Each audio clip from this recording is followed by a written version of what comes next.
Well, hello. Hello. All right then. Congratulations. What does it mean to you to be Defensive Player of the Month? It's an honor. I've been fortunate enough to be playing some good ball. I'm definitely happy about it, but there's still a lot of football to be played as well. It's great to get the accolade or whatnot for the month, but again, we still got 2 more months of football, and at the end of the year, if we're the last team standing, then it'd be that much more, better, I guess, in the sense of receiving it. Did you tweak anything, make any adjustments to your game that has led to the success you've had to this point? Other than just playing freely and not really caring, just going out there and having fun. I think breaking down film and all these different things. I've been doing that the last few years, but I'm just out there just having a blast, honestly, and it's just showing up in my play, I guess. Is that different from years past? Well, I mean, there's a lot of things that go on with guys that most people don't recognize from, contract situations, not wanting to get hurt and all these different things. And sometimes that can slow you down, But like I said, these last couple of years, I just like the heck with it, just play ball, and everything else will play itself out.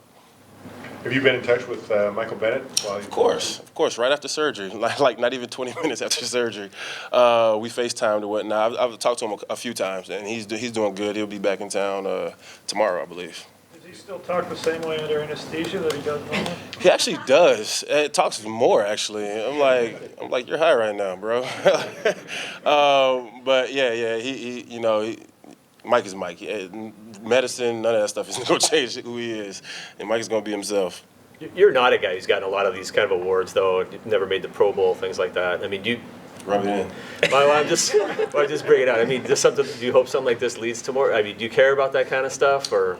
I mean, I'm going on. This is my 9th year in the NFL. That in itself is a blessing. You know what I mean? So, if you get the accolades, it's cool. But my main focus is winning football games. Control what you can control. All the other stuff, that's you guys and fans and different things like that. Those are the people that pick those stuff. So if I'm waiting on 1 million votes, I'm in for a long, for a wait. So. It is what it is. I'm just keep playing ball, and if I win a Super Bowl, that's better than any other accolade you can win. The desire to rebuild homes in Haiti, what's been the reaction to that, and have you had others kind of reach out to you interested in potentially working? Well, Elvis Dumerville, linebacker for the Ravens, should I say, he's also Haitian, and he pledged to build 58 homes in Haiti last year. He reached out to me and was asking this summer, did I want to be a part of it? And I was, I'm building a school right now. Maybe once I'm done, we'll figure something out. But then the hurricane hit, and I was like, wow, I need to get involved now. And we came up with this plan of, just, hey, build a house for every sack, you know what I mean? And that's kind of been the goal. And then other guys they got their own little thing going. We have companies now that have gotten involved where, now not only is it 1 sack, every time I get a sack, but there's a company that's matching it for 2, so it's 3 homes going up for every sack, So it's cool to be able to use your platform to be able to help so many other people, and that's what I want to continue to keep doing. What's the company? It's on my Twitter. I can't remember. How will you the families that get the houses? How does that work? So it's very transparent. The news story, which is the foundation that goes out there, they videotape everything. They let you see when the people move in or whatnot. But we're planning on hopefully around the same time I go back to go check on the school and the progress of the school that I'm building. We plan on going to the areas where we say we're going to build these homes. So hopefully around the April-May time is when these homes will start. They'll be finished and people will be moving in. And I want to be a part of that process as well. Anything else? Yes. Looking at the Bills' run game, what makes them so challenging? McCoy is a beast.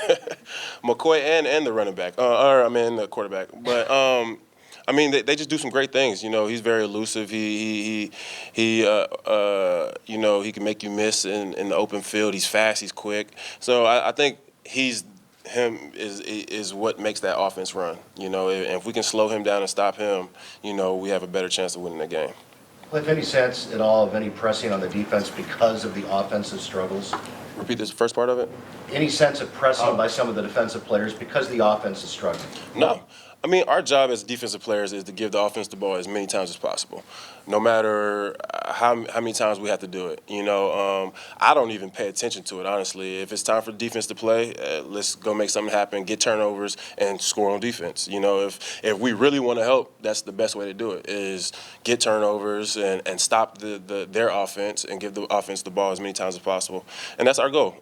We don't worry about anything else. We know they're going to get it clicking. We have tons and tons of weapons over there. When they get going, hey, everybody needs to be careful, watch out. But right now, again, it's giving them the ball as many times as possible. Did you happen to ask Earl what was up with hugging the ref? I didn't ask him, but when I seen it, I was like, yeah, that's Earl right there.